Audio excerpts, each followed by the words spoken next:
Aurreko bideotan ikusi dugu kable bakar batek sortzen duen eremua. Eta baita ikusi dugu kable bat eremu baten barruan egonda, edo kable batek jasaten dituen makurdurak. Eremu baten barruan sartzen badugu kable bat, makurtuko da alde batera edo bestera segun korrontea noruntza joaten da. Kable bakar bat baldin badaukat, kable horrek sortzen du eremu bat, eta kable horrek ere eremu baten barruan egoteagatik pairatzen du zeozer. Hortaz, bi kable baldin baditut, honek sortzen duen eremuak honetan zeozer eragingo du, eta honek sorturiko eremua honetan zeozer eragingo du. Kableen artean, korronteen artean ekintzak egongo dira. Ikusiko dugu nola kalkulatzen da hori eta zer gertatzen da. Demagun baditugula biari eta biek badutela korrontea noranzko berean, kasu honetan biak gora. Aruntza baldin badoa korrontean eta hemen baldin badago bien arteko distantzia, honek goruntza joan da, sortzen duen eremua aruntza izango da. Eta honek goruntza joan da, sortzen duen eremua honuntza da. Ezker eskubiko eskuaren erregela, Gora joan da honuntza, gora joan da aruntza. Orduan, hemendik pasatzen diren elektroiek, korronte elektriko horrek, eremu honen barruan egoteagatik, nola zan hau? Eremua ona. Eta, aragora, elektroien mugimendua. Orduan indarra barrura. Eta kasu honetan gauza bera. Aruntza baldin bada, eta jarriko gara horrela, aruntza baldin bada eta goruntza baldin bada elektroien mugimendua, indarra aruntza izango da. Hortaz, zer gertatuko da?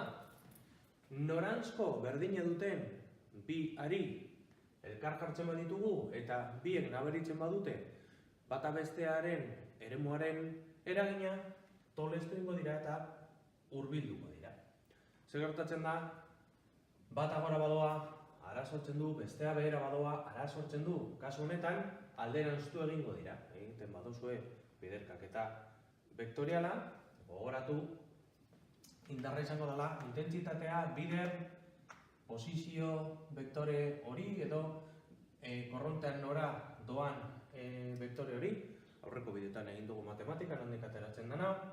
Gogoratu, oinarrizko formula badela, hau, eta abiadura izango dela espazioa zati denbora, orduan abiadura izango dela noruntza doazen, hau da minus L, hau da L, eta aruntza doakigu, hau aurreko bideotan dagoen da, eta intentsitatea zen karga zati denbora, eta karga izango zen intentsitatea bider denbora. Hortaz, jartzen badugu intentsitatea bider denbora bider desplazamendua zati denbora bider eremua, izango da indarra I, L, bider, B.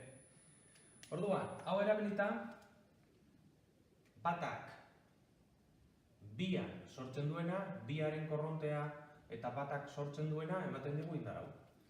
Eta, zein izango da biak batean sortzen duena, I bat, B bi, bider L, Goruntza baldin badoa, noranzko berean, edo beruntza baldin badoa, noranzko berean baldin badoa korrontea, hurbilduko dira, korronteak kontrako noranzkoan baldin badoaz alderanduko dira.